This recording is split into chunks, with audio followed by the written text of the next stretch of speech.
like to claim a promise.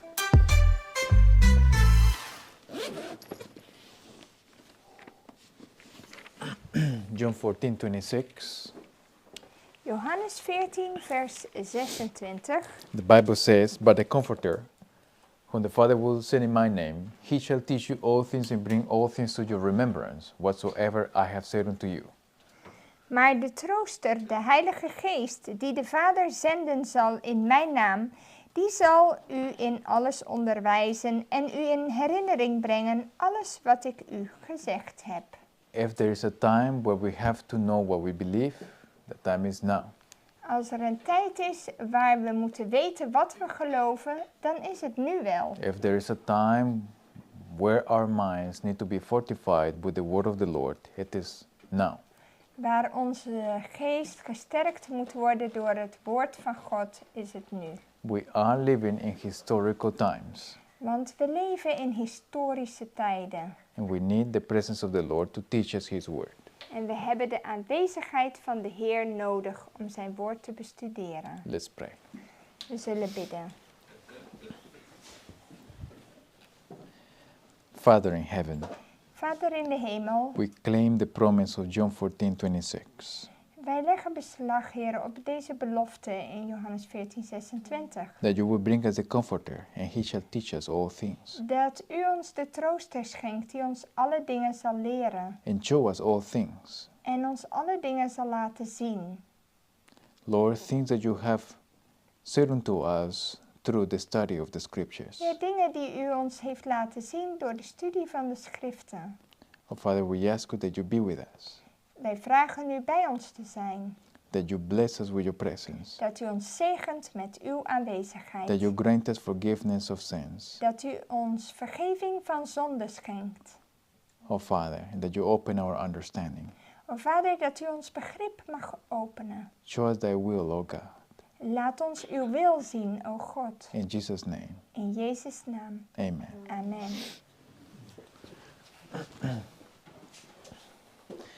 Now, so we continue with part 3 of the gate to the sanctuary. We gaan verder met deel 3 van het heiligdom. What we are studying is the foundation of Adventism. En we bestuderen de basis van het Adventisme. As you can see also, as we studied the gate only so far, you see doctrines connected to it. En wat we tot nu toe hebben bestudeerd over de poort van het heiligdom, daar zie je al verschillende leerstellingen. So we have righteousness by faith. We hebben gerechtigheid door het geloof We gezien. have also justification and sanctification. En ook rechtvaardiging en heiliging. We have victory over sin. En ook overwinning over zonde.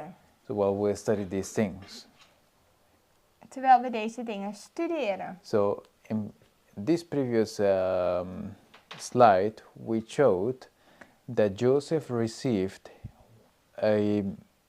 a garment of white linen when passing through 12 years of trial. We zagen in het voorbeeld van Jozef dat hij een linnen kleed kreeg, wit, nadat hij door 12 jaren beproeving was gegaan.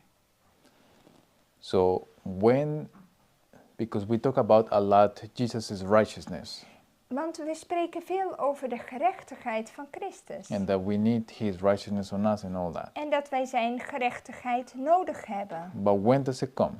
Maar wanneer krijgen we dat? When you pass through trials successfully. Wanneer je succesvol door de beproevingen gegaan bent. When you overcome, when you have victory over sin successfully. Als jij overwinning behaalt over de zonde, So His righteousness is on you. dan heb je die gerechtigheid. And it's that simple. Het is eigenlijk vrij gemakkelijk. You don't need to know theology. Daar hoef je geen theologische studie voor gehad te hebben. You only need practical godliness. Maar wel praktische godzaligheid. Now, who the Lord is going to use to teach these things? Wie gaat de Heer gebruiken om deze dingen te onderwijzen? Someone that has the theory?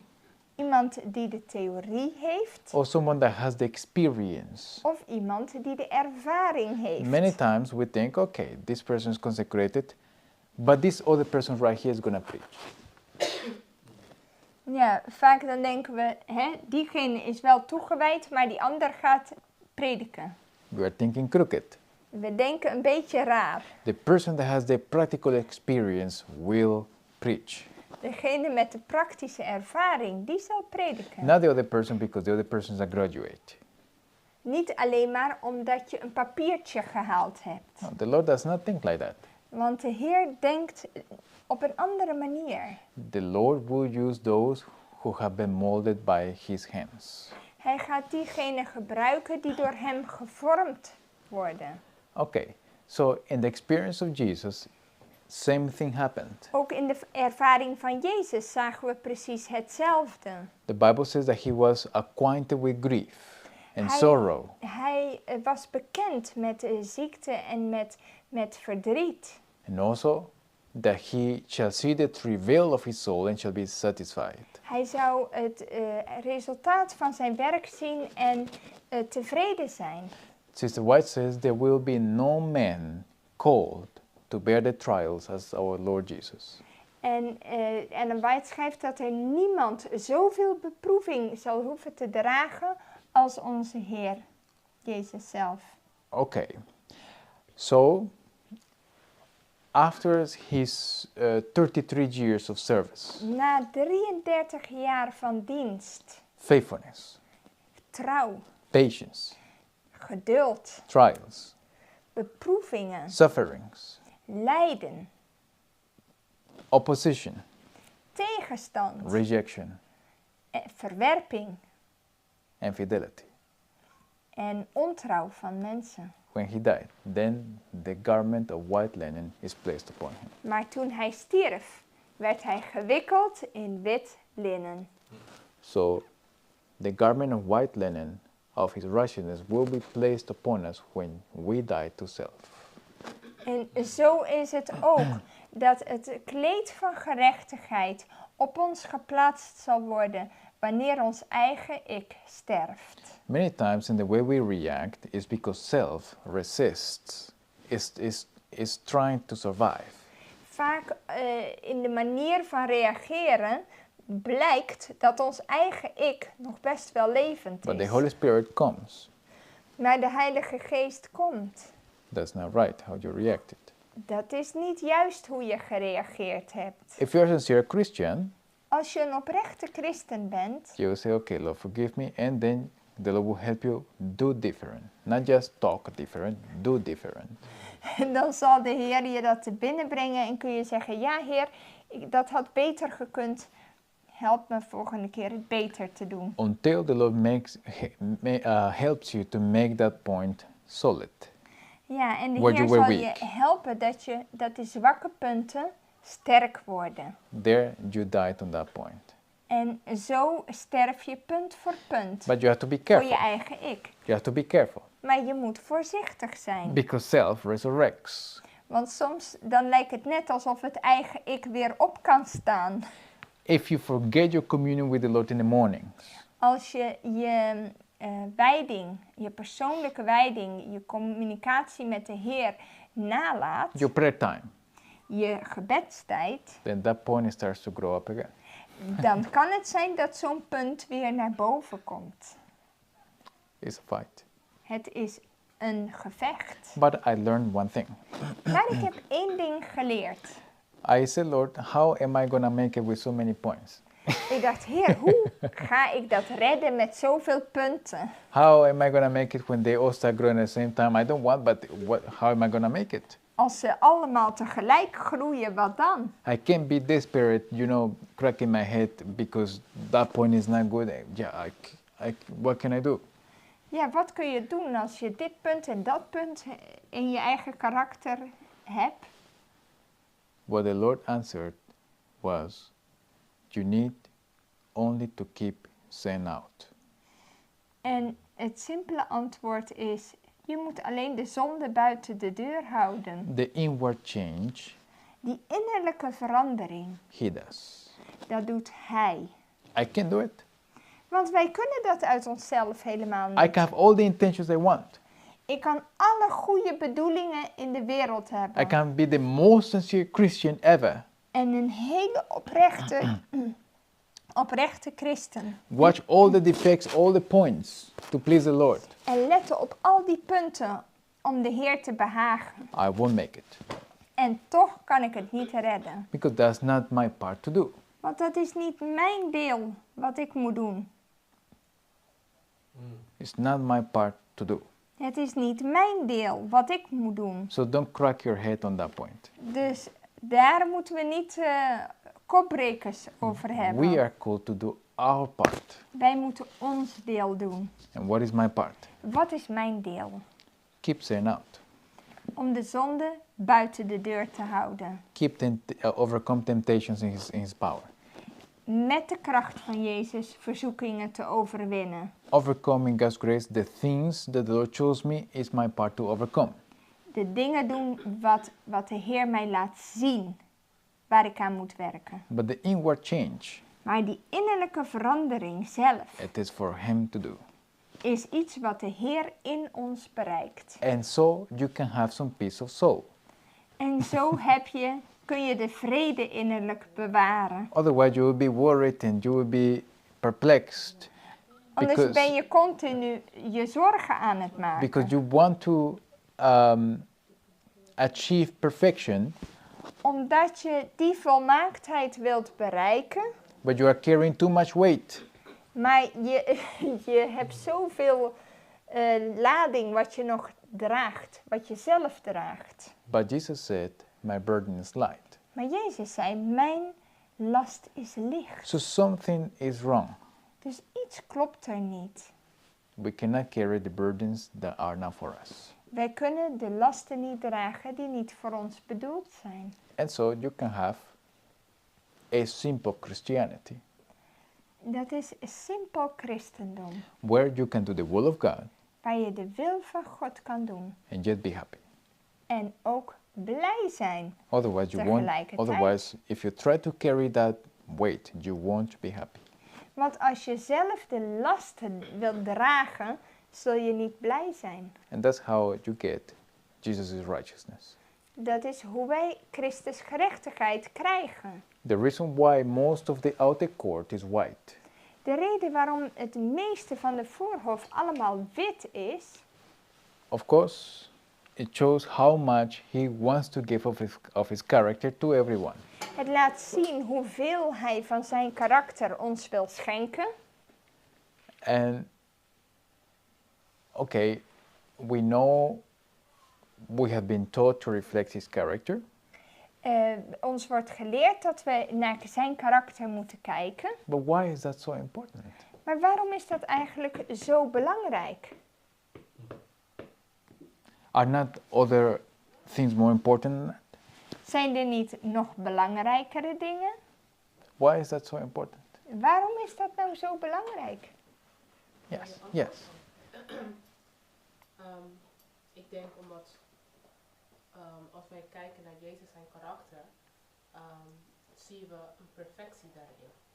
En karakter is hetgene wat ons maakt als persoon. Dus als wij ons gaan focussen op iemand die een mooi karakter heeft, dan wil je dat weerspiegelen, wil je dat ook. En dan word je vanzelf ook een mooi persoon. En dat is ook het enige wat we meenemen naar de hemel. Correct. That is correct. That's the only thing that you carry to heaven. Het is het enige wat we meenemen naar de hemel. En inderdaad, door aanschouwen word je ook veranderd. Je gaat er meer naar verlangen om zo mooi te worden als hij. One day, in a certain experience, where somebody was struggling with spiritualism, Op een dag iemand die heel erg struggelde met spiritisme. that instance helped me understand this issue of character. En deze ervaring heeft me geholpen om het over dat karakter meer te begrijpen. Where a spirit, a demon, Er was een demon. the word to the people that were more consecrated character-wise in their spirituality, Mensen die verder ontwikkeld waren qua karakter their words had more power over the demon. Hun woorden hadden meer kracht tegen die demon dan van anderen. And those who were reckless in their characters and who were not really faithful spiritually, Mensen die roekeloos waren en niet trouw geestelijk gezien, could do nothing. konden niets betekenen. When I saw that, Toen ik dat zag, then I understood why character matters. toen begreep ik waarom het karakter zo belangrijk is. And that also shows En het laat ook zien that Satan also understands it. dat Satan dat ook begrijpt. I didn't understand it. Ik begreep dat niet in het But begin. when I saw the conflict evolving, Maar toen ik dat conflict I zag, said, okay, dacht ik, hé, in the conflict of good and evil, there are different rules. in de strijd tussen goed en kwaad zijn er verschillende wetmatigheden, Different rules. verschillende regels. And we need to learn those rules. En die regels moeten we leren. There I understood. En toen begreep ik dat. So the Lord, you see, the outer court is full of, besides the Lord's character and righteousness, is full of the teaching us of that we can have victory over sin. De hele voorhof laat zien dat wij de overwinning over de zonde kunnen behalen. And the only way to redeem men, or in other words, to uplift men, En om de mensheid te veredelen, op te heffen, is through victory over sin. is door overwinning over de zonde. How men can become more spiritually refined Hoe mensen geestelijk verfijnd kunnen worden, is through this way only. is door deze weg. How a rough man, that is rough and Hoe kan iemand die zo ruw is, can become gentle and refined? teder en ja, goed gemanierd kan worden? Only through Jesus' righteousness and victory over sin. Alleen door Christus gerechtigheid en overwinning over de zonde. Okay. So here we have the outer court. Of course, here is the gate, you can see. Hier is de poort. So we have 3 pillars at the gate. We hebben hier 3 pilaren. Then you have also that each pillar has a capital of silver. Iedere paal heeft zilver bovenop. And the body was of acacia wood, chitin wood. En de paal zelf was van acaciahout. And the socket of brass. En onderaan was koper. Why such a combination? Waarom deze combinatie? So this part of the gate here, when they were trying to close, and it was so. Dus dit deel van de voorhof. And okay, so it says, and their pillars shall be 4, and their sockets 4, and all the pillars round about the court shall be filleted with silver. Their hooks shall be of silver, and their sockets of brass.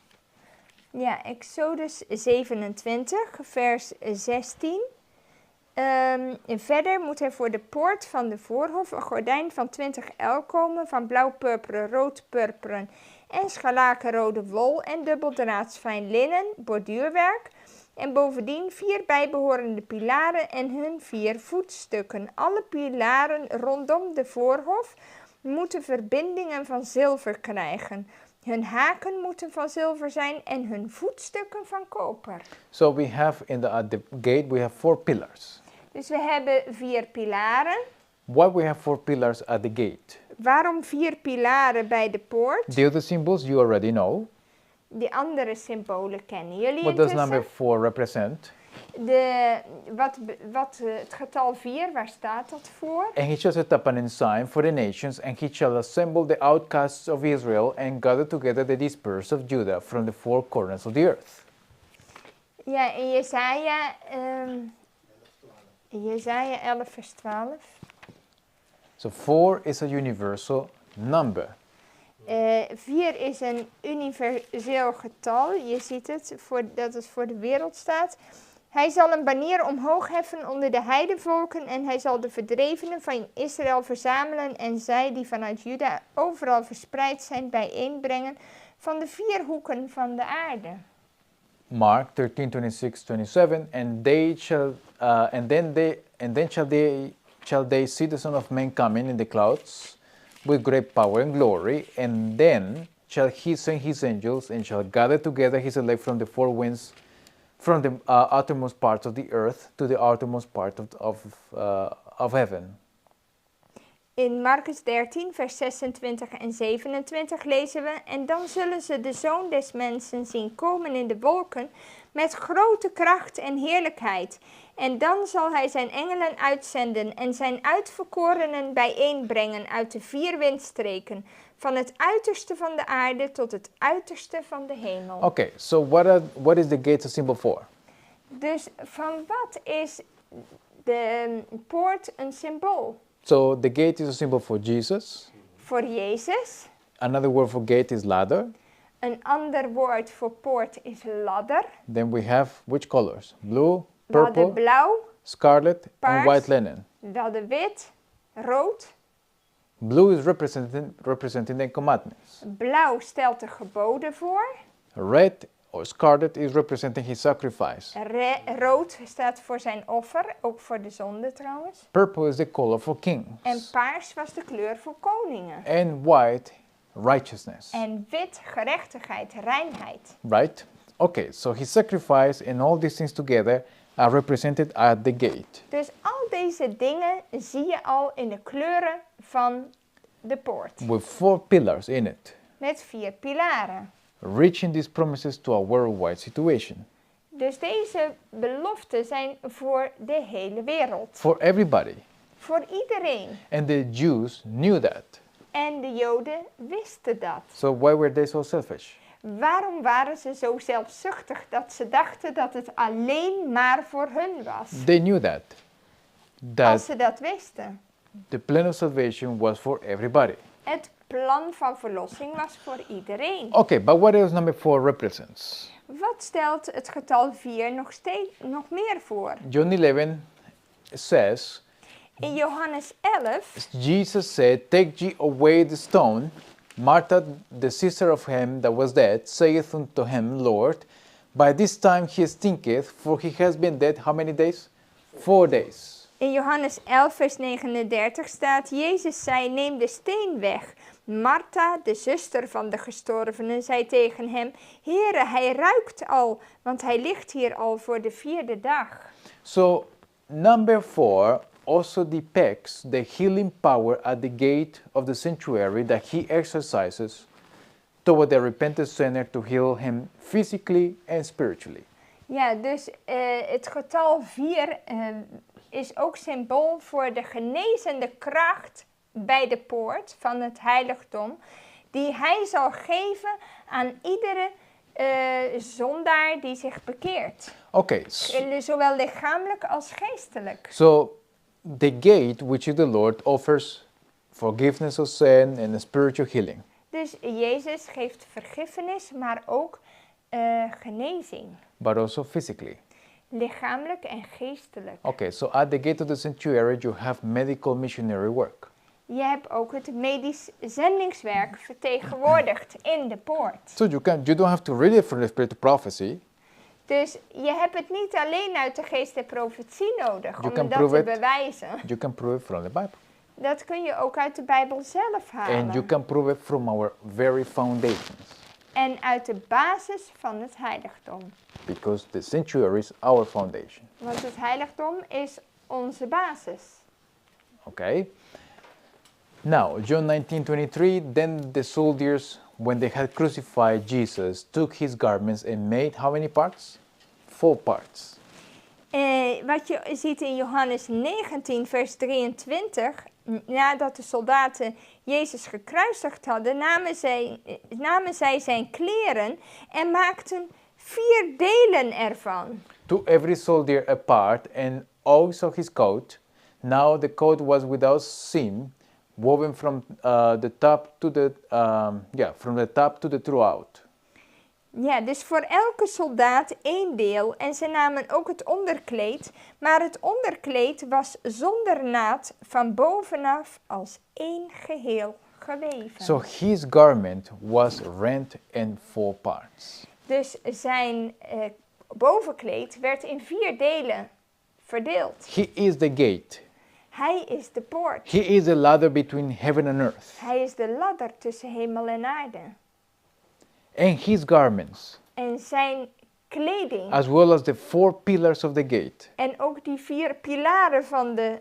his garments were rented in 4 parts. Ja, ook verdeeld in 4 stukken. Meaning that his righteousness by his sacrifice will go to the whole world. Zijn gerechtigheid door zijn offer zou naar de hele wereld gaan. That's why he took the kingdom of God from the Jews, Daarom nam hij het koninkrijk van de Joden. to make sure that his sacrifice Om ervoor te zorgen dat zijn offer could go to the whole world. naar de hele wereld zou gaan. Otherwise, if he wouldn't have done that, Als hij dat niet had gedaan, then he would have stayed with the Jews. dan was het alleen daar gebleven. What a spoil. Well, the disciples had to even learn that lesson. Yeah. Okay, now this is the white linen, Hier is het witte linnen. and attached to the pillar there was a hook of silver. Er was ook een haak van zilver. So you have a lot of silver in the outer court, in the sanctuary. Je had behoorlijk veel zilver in de... want die top was zilver en die haken waren zilver.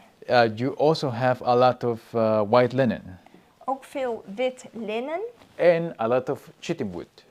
en veel acaciahout. Why so much of chittim wood? Waarom had je zoveel acaciahout in het heiligdom? Here is the top of a pillar. This is the capital of silver. Hier is het bovenstuk van zilver. And the pillars were attached to a cord with a stake to the ground. En ze waren met een stok vast aan de... Ja, net zoals wij tentpinnen hebben of zoiets, haringen. This ring was also of silver. En deze ring hier was ook van zilver. And then you have these hangers En dan had je die stukken om het linnen aan op te hangen. where the white linen was hanging from. Ja, waar het aan hing. Okay, and so it was something like this. Dus het zag er ongeveer zo uit. To make sure that the pillars will stay straight up. Om te zorgen dat die pilaren allemaal rechtop bleven staan. Okay, and here you find, of course, the brass. En dan had je hieronder koper. So how many pillars do we have in the outer court at all? Hoeveel pilaren hadden we nou in de de voorhof? We have 60 pillars. Het waren 60 pilaren. Every single pillar Iedere pilaar has the same formula. had hetzelfde uitzien. Silver, chittim wood, and brass. Zilver, acaciahout en koper. 60 is a multiple number of 12. 6, dat is de helft van 12. Okay. 6 is also for men. And also you have 12 is a multiple of 144. En 12, als je dat vermenigvuldigt, heb je 144. Okay, so this pen here was made of brass. Deze pin hier beneden was van koper. Okay, so we have special materials. We hebben speciale materialen. But let's see about the wood. Laten we eens kijken naar het hout. What does the wood symbolize? Wat stelt het hout nou eigenlijk voor? The Bible says, Jeremiah 5:14, wherefore this saith the Lord God of hosts, because you speak this word, behold, I make my words in thy mouth fire, and this people wood. Ja, Jeremia 5 5:14. vers 14. What does wood mean?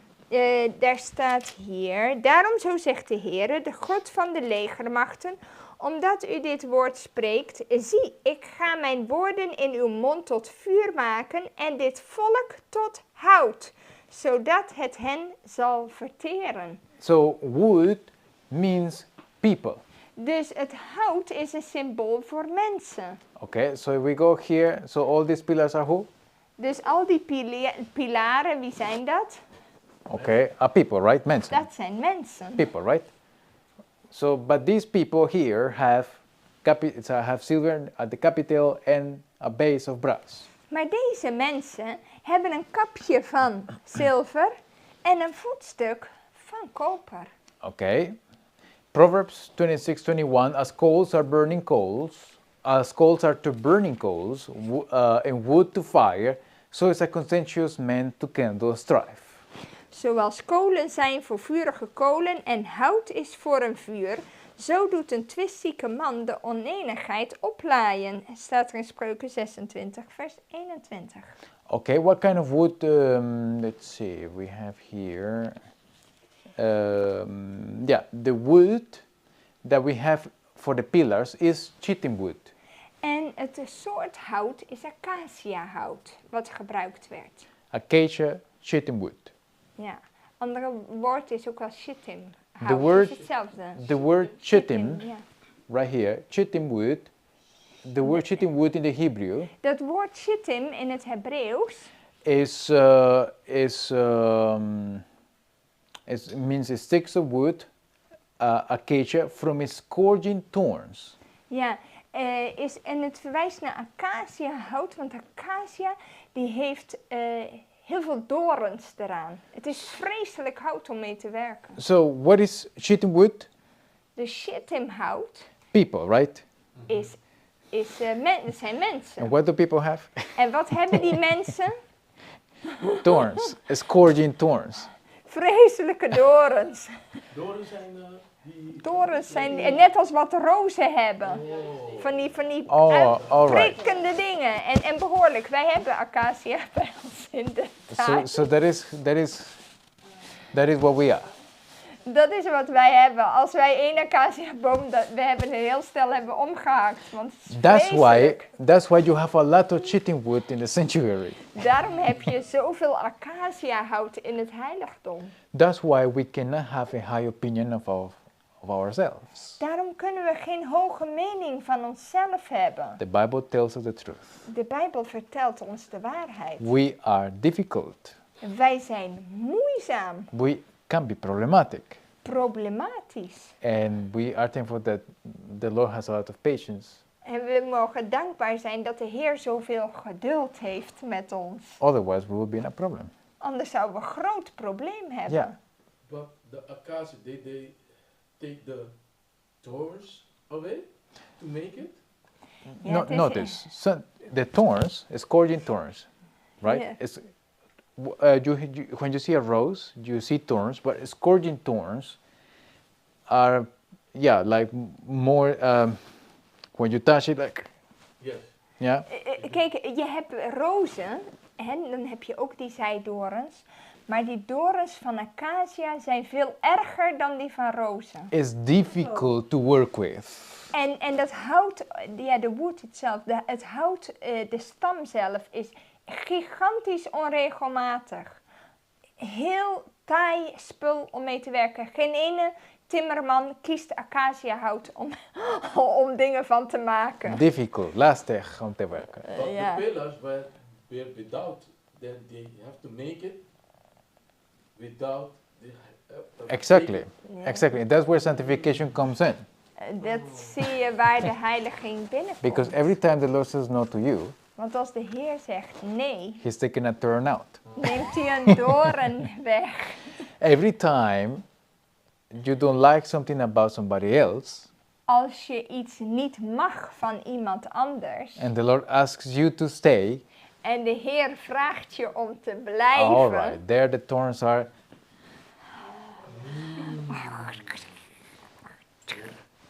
dan worden al die dorens eraf geveild. Difficult to work with, Moeilijk om mee te werken. but the Lord is willing to work with that wood. Maar de Heer is gewillig om met dat hout te werken. Yeah, that wood is contentious. Ja, een strijdlustig hout is het eigenlijk. Sister White says, En Sister White zegt, when you are in trial, als je onder beproeving bent, you don't flee from it. dan moet je er niet van vluchten. Only cowards flee. Want alleen Lafaards I can't with that vertrekken. person anymore. Ik kan die persoon niet meer uitstaan. Ik vertrek. So that's why I don't go to that church. Bekijk het maar. Ik ga niet I meer go naar now die to another kerk. church. Ik ga naar een andere kerk. Yeah, but that happened now with that person. I can go there. Ja, maar nu is dit gebeurd met die persoon, dus nou kan ik daar ook al niet meer naar. I want to be where consecrated people are. Ik wil daar gaan waar toegewijde mensen zijn. Those people are not right. Die mensen die deugen niet. The church here is not right. Nee, dat moet I ik can niet be hebben. there. Daar kan ik niet zijn. No, the person is reasoning from his own selfishness. Die persoon gaat uit van zijn eigen zelfzucht. And you know who is the problem? En weet je wie het probleem is? The person. Die persoon zelf heeft een probleem. Not the person from the other church. Niet die anderen. Not the people from the first church. Niet de mensen van de eerste gemeente waar ze The waren. person carries his own defects everywhere he goes. Want als jij deze defecten niet aanpakt, dan neem je die met jou mee, waar je ook naartoe gaat. If the person is not converted, Als de persoon niet bekeerd is if the person has not fallen on the rock and be broken, en niet op de rots gevallen is en gebroken is, the person is blind to his own defects. dan is hij blind voor zijn eigen fouten. The person will argue, this. En dan argumenteer je.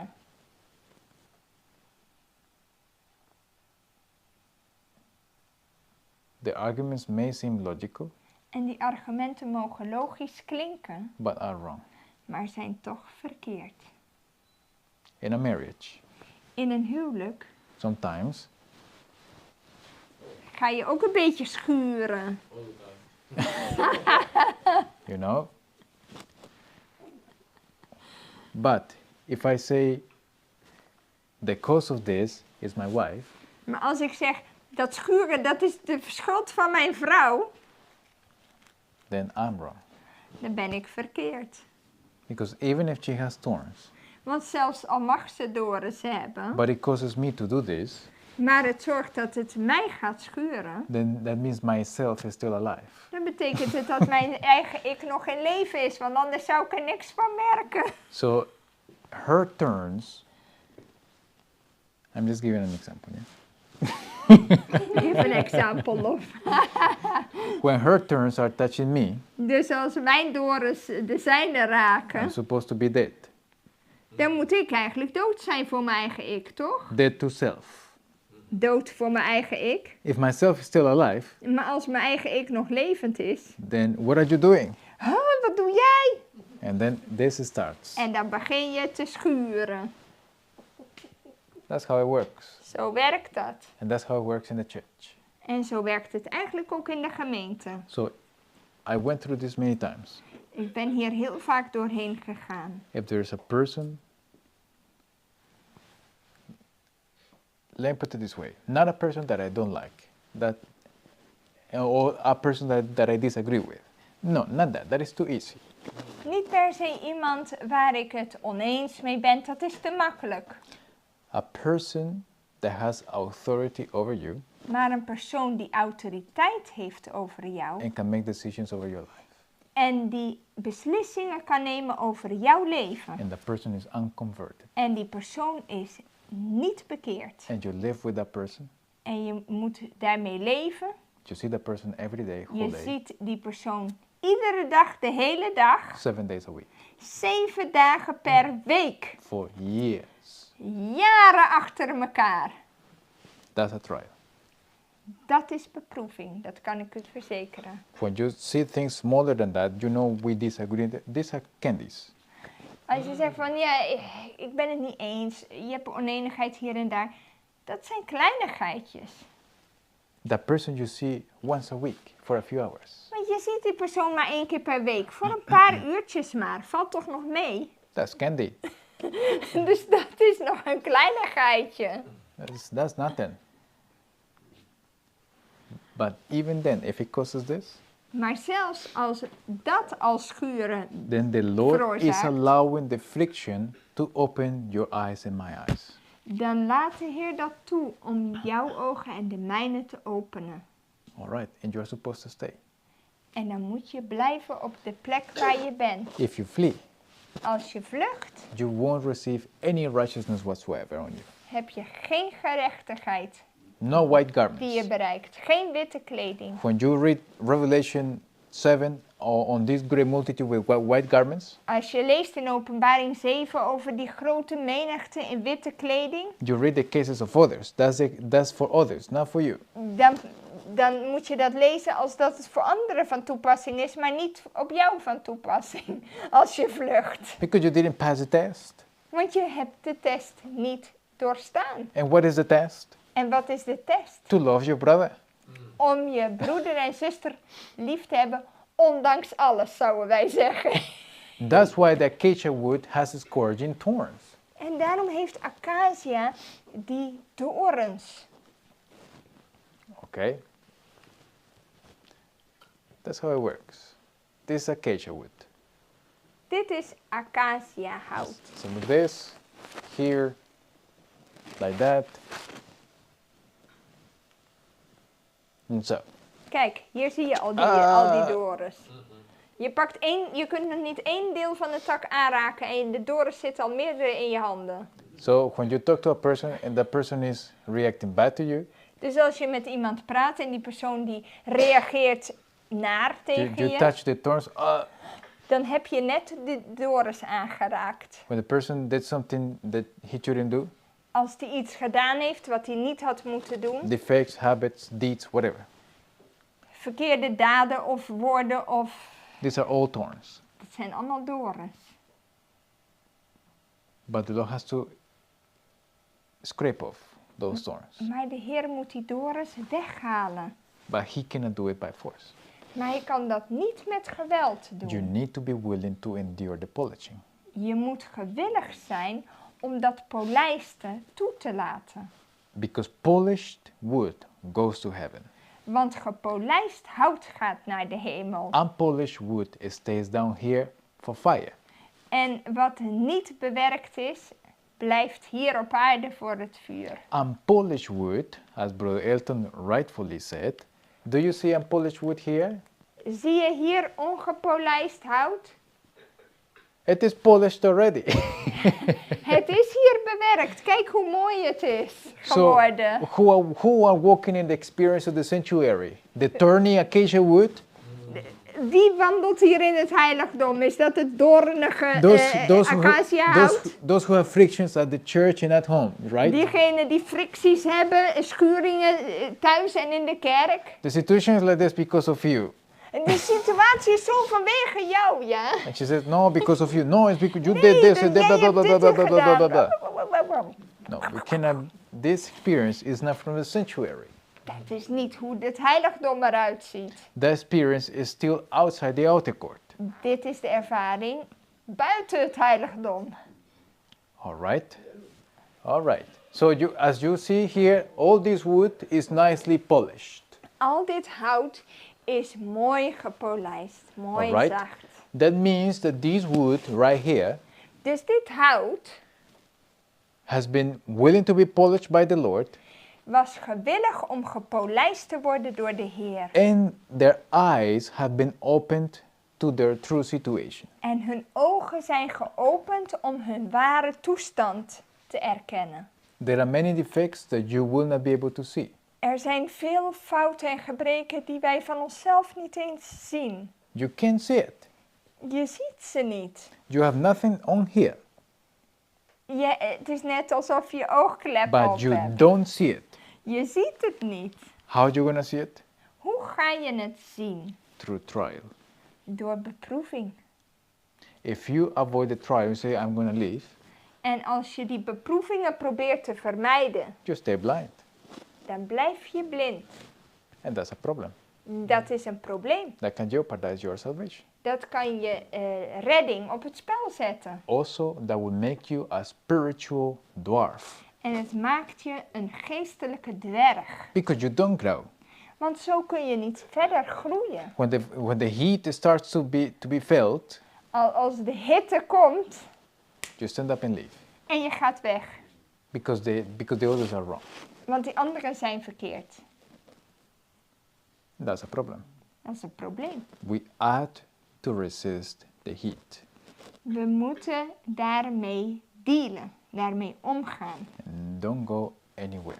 En nergens naartoe gaan. Only when the Lord says, now I want you to go there.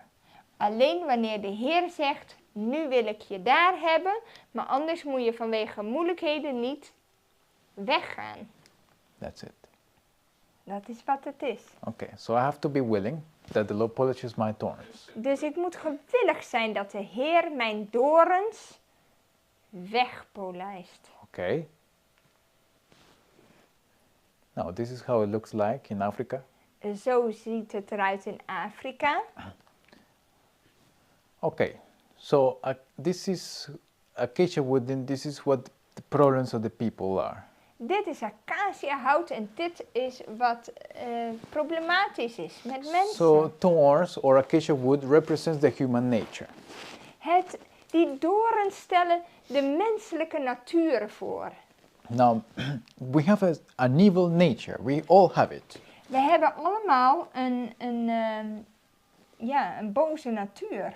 Now, Een vleeselijke natuur. when people try to fake that, Als mensen willen doen alsof, because you have to be nice and everything, want je moet toch vriendelijk en beleefd en zo zijn. yeah, that's not of God. Maar dat is niet van God. What is his character? Wat is zijn karakter? He's nice, but in a different way. Hij is ook vriendelijk en beleefd en al die dingen, maar op een andere manier. Niet geveinsd. There is a term for that.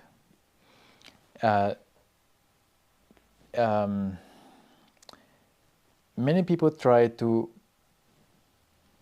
show outwardly the nice while they hide the mean. Ja, ze de proberen back. eigenlijk aan de buitenkant zich mooi voor te doen, terwijl ze van binnen verrot zijn.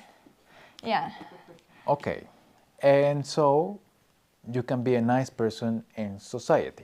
dus je kunt sociaal gezien een hele aardige persoon lijken, What do you think? Is that right? maar is dat juist? How can we know that we are not playing a hypocrite game? Hoe kunnen we nou weten dat we geen hypocriet spelletje spelen? Of course, we should endeavor to be good, Natuurlijk is het streven om deze mooie karaktereigenschappen uit te leven. but we can portray things that we are not. Maar we kunnen ook niet dingen voorstellen wat we niet zijn. So, people who do this Mensen die dat doen, can only stay nice die blijven alleen aardig when you meet them, als je ze net ontmoet. when there is a meeting after a while, Of als ze die ander niet zo vaak zien. but not anymore when you live close by them. Maar als je dicht bij ze leeft, So the niceness, be nice and, dat aardige en be. vriendelijke. Yeah, that goes away. Het is net alsof dat masker afvalt als je ze dichter in je buurt hebt. So it's Vaker. fake. It's fake. Dus in wezen is het nep. En daar kom je dan ook achter. So therefore, that Daarom friendliness, deze vriendelijkheid, because there is no conversion from within, omdat er geen bekering van binnenuit to plaatsvindt, reproduce that friendliness out of conversion, waar die vriendelijkheid uit voortvloeit. then when people are close by, Als mensen dan dicht in je buurt zijn and when there are trials and people are involved, en er moeilijkheden komen en die mensen zijn daar een deel van, then the true face is shown. dan zie je vaak hun echte gezicht, hun echte karakter. So let us not be hypocrites. Dus we moeten geen hypocrieten zijn. Let's endeavor, of course, to achieve God's character, Gods karakter nastreven is een nobel streven. but let us not portray things that we are not. Maar ook niet hypocriet zijn om dingen te veinzen wat we niet zijn. It is hypocrite if today we are one thing Als we vandaag één ding zijn, here in the church, hier in de kerk, and when you go to het Kervel, en je komt op Kervel, 1 week, nice. 1 week, Stop! 3 months different. 3 maanden, oh! That is hypocrite, Dat zou heel hypocriet zijn, nietwaar? right? So let us, if we have certain struggles Als we struggles hebben, that people can see, die mensen kunnen zien, we can hide them.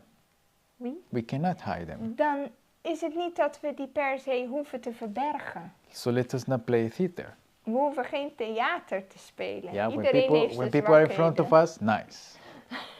But at home, Ja. no. That's not how it works. Okay. So acacia wood represents our human nature. Dus acaciahout is een symbool van So Galatians onze menselijke karakter. Galatians 5 presents the works of the flesh. Net zoals Galaten 5, vers 19 tot 21 So zegt. what are the fruits of the flesh? Adultery, fornication, uncleanness, lasciviousness, idolatry, witchcraft, hatred, variance, emulations, wrath, strife, seditions, heresies, envyings, murders, drunkenness, revelings. Reveling, ja. Dus het is bekend wat de werken van het vlees zijn, namelijk overspel, hoererij, onreinheid, losbandigheid, afgoderij, toverij, vijandschap, ruzie, afgunst, woedeuitbarstingen, egoïsme, onenigheid, afwijkingen in de leer, jaloersheid, moord, dronkenschap, zwelgpartijen en dergelijke. These are the fruits of the flesh. Dat zijn dingen van het vlees. It says strife, right? Er staat hier vijandschap, ruzie. What happens when people make conversation about politics? Wat gebeurt er als mensen over politiek gaan praten met elkaar? How does it become? Hoe wordt dat dan? Wat gebeurt er dan? Does it stay good and peaceful and nice? Blijft het dan allemaal vredig en zo? No, right? Okay, that's a fruit of the flesh. Dat is een vrucht van het vlees. Because we are not supposed to be involved in politics. We moeten geen deel uitmaken van politiek. And we are not supposed to vote. En stemmen. Another thing is to watch the signs of the times. Een ander ding is om de tekenen van de tijd in de gaten te houden. But Sister White says if we vote, we do not know what we vote for. Ze zegt, maar als wij stemmen, weten we niet waarvoor we stemmen. There was one exception, but Yeah, but that exception is not on presidential votes. no. Er is een verschil, ik zeg alleen, er was één uitzondering. Tegen slavernij heeft ze wel opgeroepen om daartegen te stemmen. Maar niet voor welke president aan het roer moet that's komen. on regard to slavery, Ja. but not for politicians. Dus niet voor een mens, maar tegen een bepaalde zaak. So we are not to wait on Trump. Dus we moeten niet naar Trump kijken in die zin, of stemmen voor Trump, zoals Or heel veel Wilders. christenen deden. Or Of Wilders. Wilders. Or Rutte. we can wait on men. Want we kunnen niet gaan afgaan op mensen, We only wait in Jesus. maar wachten op Jezus. Okay. So all the pillars are cheating wood. Dus al die pilaren zijn van acaciahout. All these people are willing to pass through trials to be polished. Al deze mensen zijn gewillig om door beproevingen te gaan om gepolijst te worden. People who flee from trials are not here found. En mensen die vluchten voor beproevingen zijn hier niet. Okay, we have 16 total. We have 16 total. We hebben er 60 in totaal. Okay. Now the sanctuary is also a symbol of the human body, Het heiligdom is ook een symbool van het menselijk lichaam, but also of the church. maar ook van de gemeente. So here we have the church. We hebben de gemeente, We polish each other. we polijsten ook elkaar, We learn from each other. we leren van elkaar. Sometimes, when we're making decisions, and my wife says something, Als wij beslissingen nemen en ik zeg iets and my wife is right, en zij heeft gelijk, my wife is right. That's it. ja, als ik gelijk heb, heb ik gelijk. And then we do it your way. En dan moet ik ook zo nederig zijn om te zeggen, we doen het op jouw manier. Because self has to be submitted to right from the scriptures. Want het eigen ik moet zich buigen voor dat wat recht is. If when Vanuit de discussing schrift. something and then by God's grace I'm right, Maar andersom ook, als hij gelijk heeft, then we do it this way. dan doen we het zo. If we both are wrong, Als we allebei verkeerd zijn, then we give time for prayer, dan gaan we erover bidden. right? But self cannot strive for the mastery. Maar het eigen ik mag niet streven naar om de ander te overheersen. You know I'm the man. Van ik ben het hoofd. No, Nee, women are to recognize the authority of the man if they are in the fear of God. vrouwen moeten de autoriteit van hun man erkennen als hij in Christus is. If the man is not in the fear of God Als de man niet in harmonie met de vrezen des Heren is and wants to do his own will, en zijn eigen wil doordrammen, the zullen wij wife zeggen, is not to be subject to it. dan moet zijn vrouw zich daaraan niet onderwerpen. Right? So all of us have to submit. Wij moeten ons allemaal onderwerpen. God bless. God zegen. Let's pray. Laten we bidden. Father in heaven, Vader in de hemel. we thank you, Lord, for your practical lessons. Heer, wij danken u voor uw praktische lessen. We thank you, Father, for your mercy, Voor uw genade. for your patience toward us. Voor uw geduld met ons. Oh Lord, because you are willing to work so, despite of we being so difficult. Heer, ofschoon wij zo lastig en zo moeilijk zijn, wilt u met ons werken. Oh Father, would you forgive us our neglectfulness, Heer, wilt u ons onze nalatigheden vergeven. our slow understanding. Onze traagheid van begrip.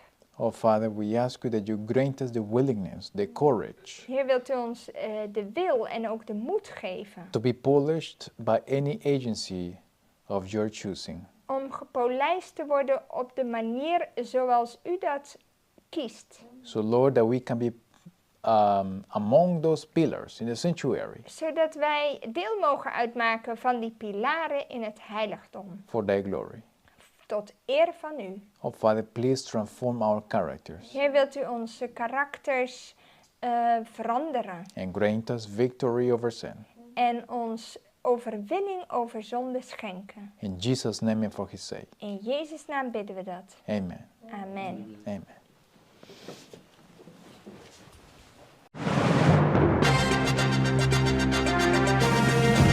Bota sintonizando o canal Estima Ainda tem Esperança, o bom programa Vista Profética.